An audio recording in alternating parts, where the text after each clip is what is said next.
Let's talk about a really common practice in parenting, and that is using threats to get cooperation. We do this all the time. Things like, if you don't come, I'm going to leave you here. Or we say things like, if you don't do this, this is going to happen. If you don't get out of the bathtub, I'm not going to read to you tonight.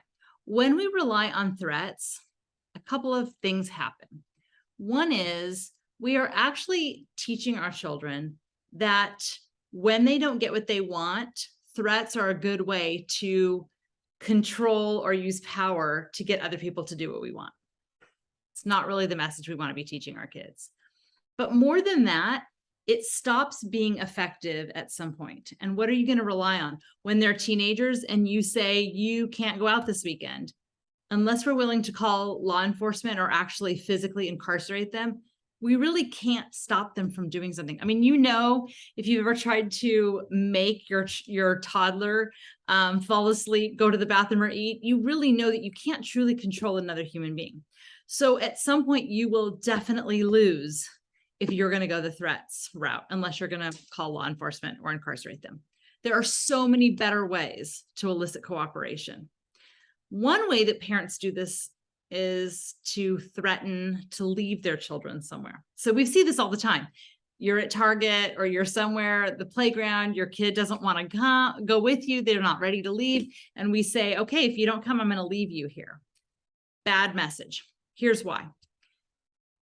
First of all, we've told them a lot, oftentimes along the way, that if they are where you can't see them or can't watch them, that something could happen, that it's not safe for them, right? Like, I'm safe when I can see you. It's really important I can see you so I can keep you safe. And then we threaten to leave them there.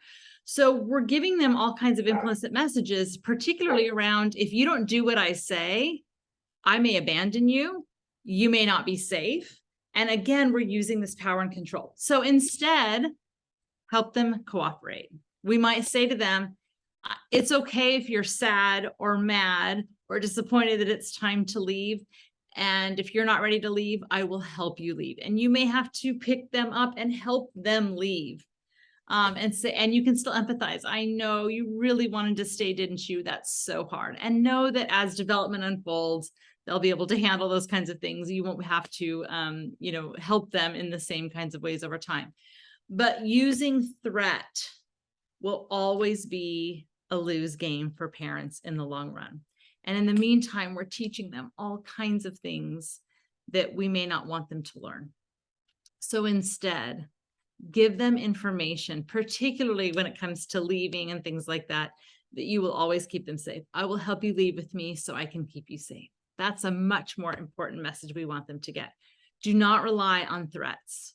Threats will backfire and eventually not be effective. And in the meantime, we've taught all kinds of messages we don't want them to get. Instead, we're going to elicit cooperation through playfulness, through connection, through giving choices, through helping them cooperate. There are all kinds of other ways we can do that. And you can check out my other videos about Mistake Mondays to get some other suggestions. And in the book, No Drama Discipline, there's a whole set of connection strategies that help you elicit cooperation. But try to avoid using threat. It's not a win game for anyone.